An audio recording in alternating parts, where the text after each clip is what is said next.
Cool.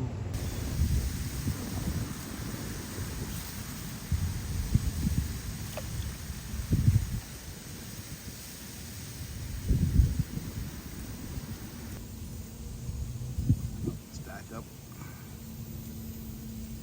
Turn to the right. And this is the controller for it, just to show you guys. So, left. Okay.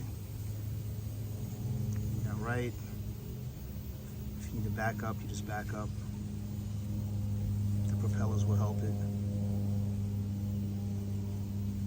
So, pretty cool, pretty convenient. Very cool.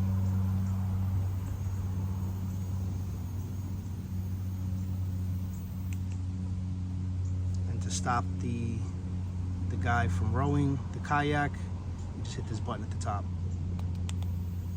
And to start him back up, you hit that button again.